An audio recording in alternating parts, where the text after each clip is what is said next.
You are listening to Naked Soul Reflections, Mindful Moments for Clothes-Free Living, with your host, Hantu Nehart. Greetings, everyone. Hantu Nehart here, and welcome to another episode of Naked Soul Reflection. This week, I observed an interesting pattern, and it's something that I see often in the world and something that I see in myself. So at my office, the entryway to the building is made of it has double doors. So ideally, you can have a stream of people coming out of the building at the same time that you have a stream of people going into the building, because it's double doors and they're fairly wide. But ultimately what happens is that there's a stream of people coming out, and the person wanting to go in just stands there waiting for the stream of people to stop. And they stand there and they wait and they wait and they wait, not realizing that they could just open the other door. And by opening that door, they won't have disrupted the stream of people coming out, and yet they will have created an opportunity for themselves to walk in. And this happened the other day while I was at work, and I simply stepped in front of the person and opened the door and walked through while all the other people were rushing out of the other side.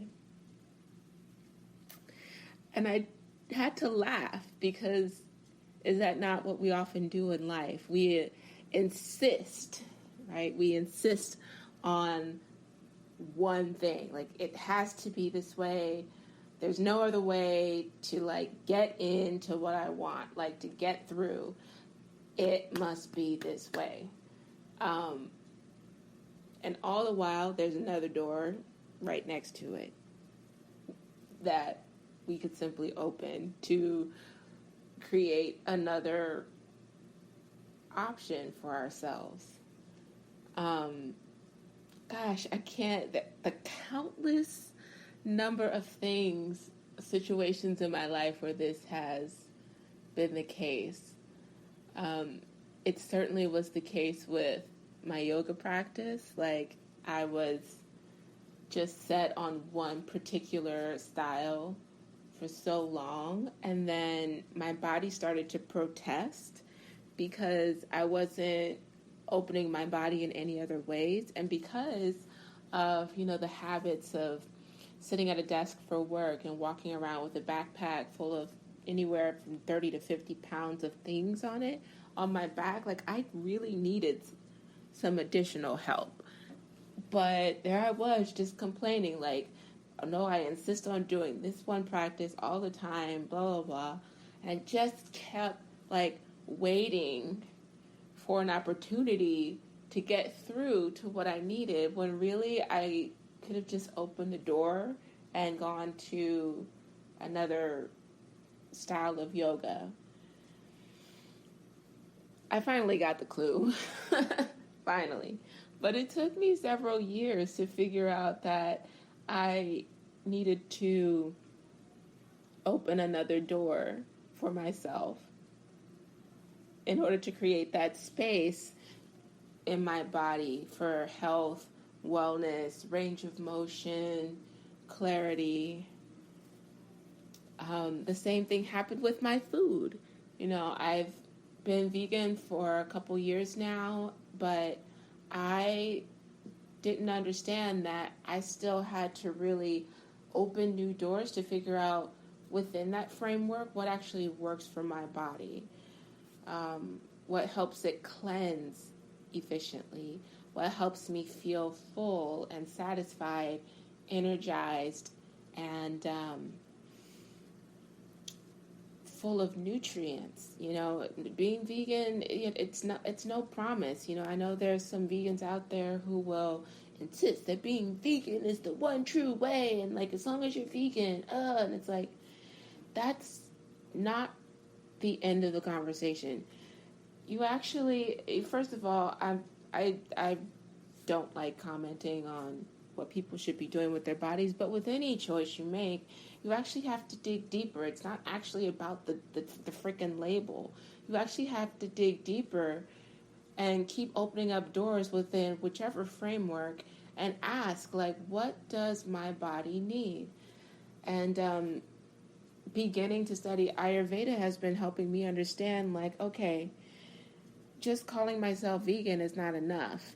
I actually have to figure out what types of fruits, vegetables, grains, all of that, legumes, all the things within that I should eat primarily, and what things should I save for, an occasion. Because there's certain things my body needs more of, and certain things my particular body needs less of. So, for instance, oils and fats and stuff, not something my body needs a lot of, because it stores it pretty easily. Whereas a different person might need a lot of avocados and oils and all sorts of stuff. For me, I need more like vegetables and certain types of legumes and certain types of grains, things that are dry. And so, but what I had to keep opening the doors, because for several years, like, I wasn't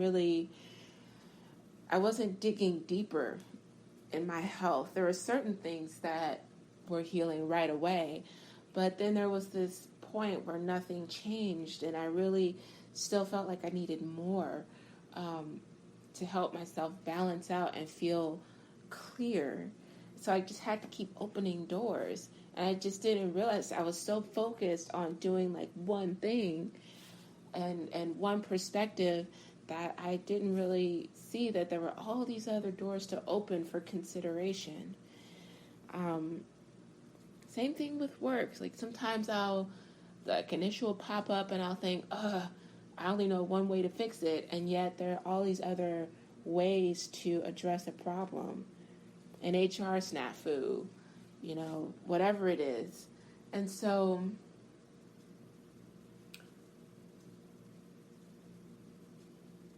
there are these doors in our lives, and in what areas have you felt stuck, or like there just weren't any other options? Are you standing there waiting for the stream of drama or people or issues to stop before you go in, instead of just opening the door right next to it?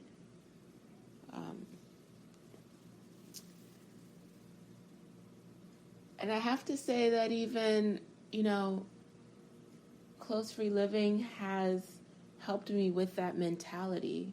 So the practice of going close free, even if it's just at home and while doing yoga at home, but I've also been to social settings too. When I do need to wear clothes now, I'm much pickier. Like, do I need the underwear? Sometimes it's actually not for my own good to wear them. When I have to go to yoga, I don't like wearing those, to a class that's clothed. I don't wear those tops that have all of that structure in the chest area. Like, my breasts don't actually need that much support. Maybe someone else does, but a lot of the fabrics and the structure are so taut and constricting that it makes it so uncomfortable. So then while I'm practicing and trying to do all of these openings and whatnot, I actually feel horrible because this fabric is so thick and just constricting. And it's like, nah, don't actually need that. So I'm pickier about what I wear to yoga, because I don't need a whole lot of stuff, holding me in and the structure together and all this. It's hot yoga, for crying out loud. I need to wear the lightest possible material. So, that's certainly one thing that has awakened for me is, from my close free life. But then also just with a lot of things, particularly when I go camping, clothes free camping, when you have to forage for all the materials that you need to build a fire, or you're dealing with nature outside, and just learning to be flexible and in agreement with nature, negotiating, and it's just really helped me open my eyes. Like clothes free camping is kind of what helped me open my eyes about my health and wellness, actually, and which I might have mentioned before. So, being outside with the skin fully exposed to the sun, sleeping out in the fresh air, eating a different arrangement of foods, that helped me to actually understand best practices that I needed to cultivate for my health and wellness. I do need fresh air, a lot of fresh air, and I brought that back with me from camping in the form of, say, when I'm at work, I make a point of taking enough breaks outside, long walks outside. And I find that insisting on that has actually made me more productive, more focused, clearer, and it has also helped me to make choices about what I will and will not do that day. There's only so much stress I'm going to choose to engage for a day. And then it's time to go for my walk, or time to do yoga, time to close the door and read. These practices within my clothes-free life, I'm able to weave them when I can't be clothes-free, but I'm able to weave them in to help me create balance in those situations. So for this week, I want to offer that to you. Going back to the image of the double doors, take some time to sit back and reflect on one area, one issue, one situation in your life where you just feel like you keep running up against the same wall. These people just don't understand me. This thing never works out. Why is this causing me so much frustration? Are you standing there? Is it possible that you're standing there and there's double doors and you're waiting for something to just happen so that you can experience a breakthrough, when really there's another door right next to it that you could open? And all that other stuff can do what it needs to do, but you can continue to move forward in and through to what you need, to your passions and your goals and your desires. So take some time to sit and reflect on that. And I say it every week, but I'm doing the exact same thing. I'm engaging the exact same question. How am I seeing my life? Where am I only, watching things fly through that one door when I could really just open up something else? This question is very much like current and live and active for me right now. So I offer it to you for this week. And I'm excited about what you'll get from it. As always, my heart is with you. I hope you have a great week. Namaste.